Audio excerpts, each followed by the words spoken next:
Hey there guys, this is Obsidian Show. Got another video for you today. And welcome to episode 2 of What Grinds My Gears. I did originally have a different idea for this video or a different idea for this Grinds My Gear episode. I still want to do it. I think it's going to be really good. I've just been procrastinating it for months now, so surprise, surprise.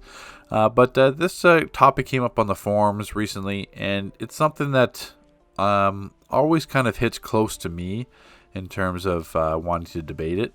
So I want to start off this where I'm going to get into some generalizations. So, just be mindful of that right away in the commentary. So really, I'm separating people into groups of two. So if you don't fall into these two groups, that's fine. I mean, for the purpose of this video, that's what, or the purpose of this commentary, this is what I'm separating it into. So I'm going to be talking about elitists, where my point of view from elitists for the purpose of this video is going to be players who want to keep elite raids difficult. Not like just all content difficult. I'm not talking about SM. I'm just talking about elite raids keeping their difficulty.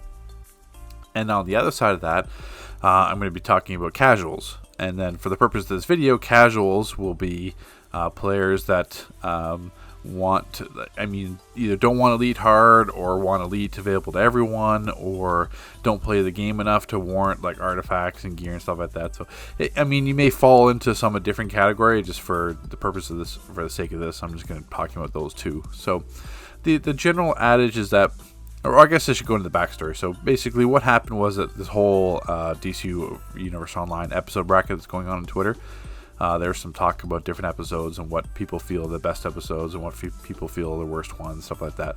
And the topic of Origin Crisis came up. So for me, and I'm sure a lot of you as well that follow this channel, Origin Crisis is going to be your number one. And which is, you see in the background here, just some filler footage of me attempting to heal. So Origin Crisis for me, I always had as the top, not just because Paradox and Nexus were some of the hardest raids you've ever seen. It was just, it encompasses the whole entire DLC. Like we had those the Legends PV alerts, even though they weren't great, but they were still introduced as a concept there. We had 2 new alerts that were pretty much brand new open world environments. We had Nexus, a raid. Like the reason why I love Nexus and Paradox so much is that not only are they difficult, it's that it's a unique experience each time. So if you go into Nexus, you get to pick which Lexes or which Batmans you kill, and then that impacts the side rooms. And then the side rooms have brand new mechanics. I'm not a fan of like the robot boss. He was just kind of filler. And the same thing, your choices in that raid affect the ones at the end. So there'd be bosses like, say, like Ninja Batman or like Space Lex. Like there's ones you don't want at the end, and you'd rather face them on the side rooms. So you get to make that choice each time. And then on top of that, on Nexus, you had the artifacts dictating these things. So you could have those damage pools, you could have buff pools, you could have the stupid I think it was the Superboy one, the bouncing ball that would keep knocking you around. Like there's like 15, 20 different artifacts that would change that room and then dictate the rest of the mechanics. So not only do you have the Lex mechanics, but you have the room mechanics. So that's why I like Nexus, is that its replayability was so high. Like if you go into QE or even like FGSE, something like that, it's the same time. It's the same thing each time. Like Grail's gonna do the same thing. Zeus is gonna do the same thing. There's no change. Trigon's gonna do the same thing. Whatever. So it's just the replayability is low because it gets boring. And Paradox Wave was the same way. You go into Paradox Wave, you can close the tunnels. You could leave one side boss out, 2, 3. You could do the Epic Odyssey feat and have 4 out. The mechanics would change in terms of if he was bubbled, and then you had to destroy these pillars, or if it was a trap phase. So it just, the replayability was so high because it was different each time. And that's personally why I loved Origin Crisis. Like there's other raids or other DLCs like Amazon Fury Part 3, Age of Justice was really cool too. Like we had like Ultimate Soldier, plus we had 2 huge open worlds. So there's DLCs that certainly are great, and you can watch that episode video for me to go into a bit more detail on it. But for me, nothing beats Origin Crisis because of that replayability factor. But on the counter side to that, we have what I refer to as the casuals. Like I said before in the beginning of this commentary, the casuals hated Origin Crisis because there was no progression system. So when Origin Crisis came out, you had no choice. You had to gear up. You had to do the alerts. You had to do everything else to gear up and go into the raids to get your gear. because there was no like cork gear that you could just buy and auto tune yourself.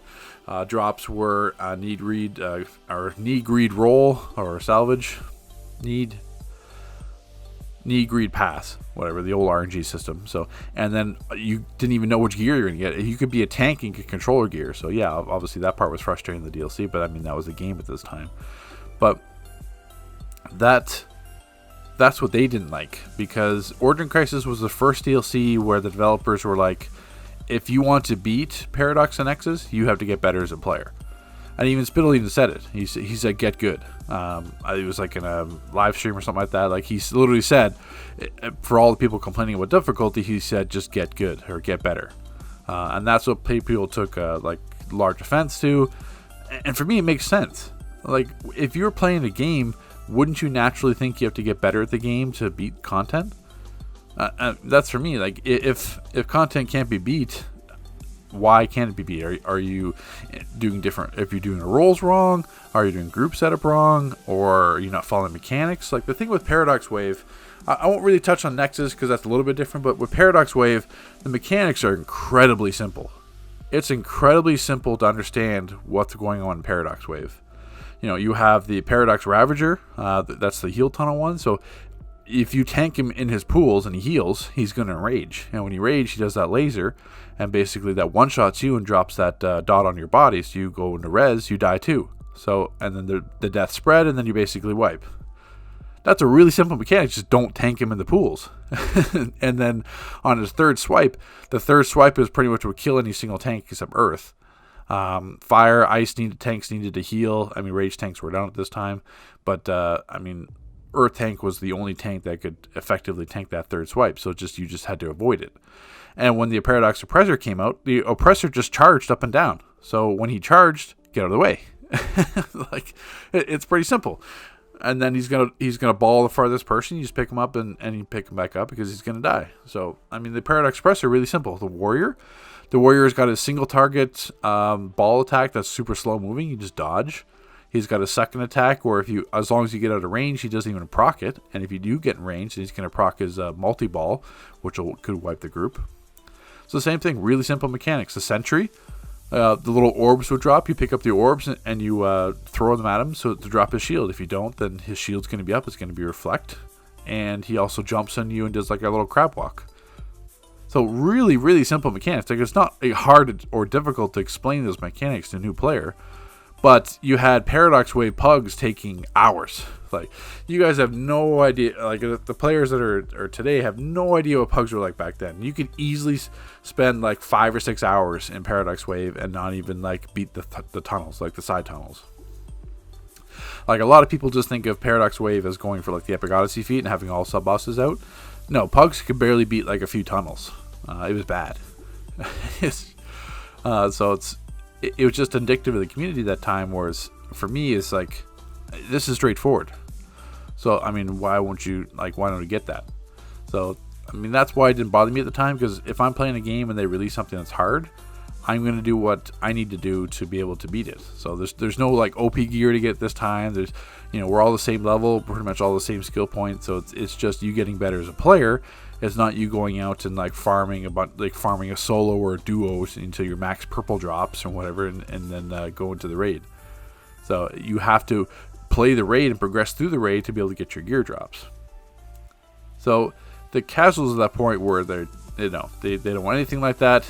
They're what I get from sorry, this is kind of a live commentary, so I'm kind of going off the top of my head here. But for me, when I look at a casual, they have, at least back here, yes, it didn't matter because there was no event version, so that's fine. I'm talking about now. So like now, fast forward to the present. So we're in the game right now. And when new raids came out, like FGSE or like Survival Mode comes out, these casual players on the forums will raise pitchforks. They'll cry and scream about nerfs.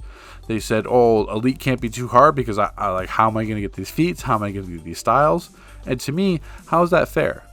So, and what I mean by that is that players, like casual players, have event and regular. So if you're an elite player or an elitist, for the purpose of this video, we don't care about event and regular.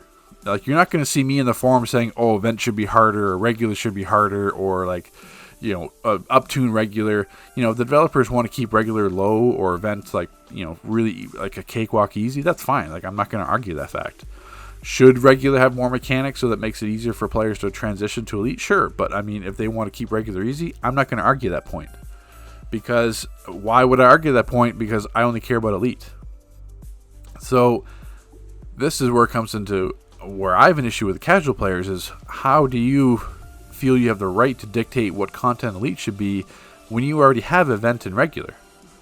I'm not, stepping into your neighborhood and saying, hey, I'm going to dictate how this goes. So why do you have that right? Why do casual players have to care about, getting elite feats or elite styles, or like, they should be basically spoon-fed on a silver platter all these rare drops that drop in elite, just because they don't want to take the opportunity to get better as a player. So like I said before, even Paradox Wave's mechanics, like FGSE mechanics, QE mechanics, very simple to explain. Like, it's not hard to explain these mechanics and avoid them. But they don't want to take the onus on themselves to improve as a player. And that's where I take offense. Like, I've got no problem with casual stepping into elite. Like, I'll help them all day. If you don't understand how to do a boss fight or don't understand boss mechanics, I mean, 24/7, you can ask me a question on my YouTube comments or my Discord server. How do you beat this fight, or how would you beat this fight? I got no problem doing that. I'll explain it all day. But these groups that go into it just saying, well, I mean, they're expecting just to be handed it to them. Because, I don't have the time to run elite, or I don't have the time to get better. Like, they always use this excuse where it's like, you have like 600 skill points in artifacts. You don't need skill points in artifacts to be elite. Like, any like elitist type player or whatever, for the purpose of this video, like I said, any elitist type player, any endgame type player, they can walk straight into any elite raid and beat it with artifacts, or beat it with like 120 artifacts. So, I mean, that's just an empty excuse. I mean, Platts did it for a while where they did no artifact runs. I mean, you could 4-man elite raids. So obviously, if that can be done, then any casual group of 8 players can step into any elite raid and beat it. It's just that for whatever reason, they don't want to, get better. They just think that all content should be made for them, and that's where I take offense. And that's where I hope that some of you in my comment section can explain that type of ideology or that type of thinking, where I don't care as a player to get better because the game should make all content available to all players. And that's where I draw the line. It's not just survival mode. I think Elite Rage, the reason why elitists want Elite Raids hard is to keep a vested interest in the game. If an Elite Raid is super easy and we beat it within like the first day, or after a couple weeks we've done all the feats, I mean, what kind of replayability does that have for the next like 4 months during the DLC, or next 3 months? So we get bored. There's no vested interest in the game. There's nothing to be interesting. There's nothing to keep our focus or attention on the game. There's nothing to keep us striving to get better as players, because it's so easy. We can just press buttons and get through it. So, I mean, look at like QE with like the gem spam. And I mean, healers are just pressing buttons off cooldown and popping a couple supercharges for the DPS to spam supercharge. I mean, we're not really paying attention to mechanics. The healers are just pressing buttons. I mean, the only mechanic you're really watching for is like Trigon or jumping around in circles on the Empress Eye, avoiding mechanics. So this is the conversation that I want to continue in the comment section. I want to know both sides. Like, I understand the elitist side. Like, I understand I'm completely biased from that point of view, but I want to understand the casual side. I want to understand how you feel that you can dictate that all content should be available for all players, but you don't want to get better as a player so you can actually run that content. So let's pick this up in the comment section. I want to hear from you guys.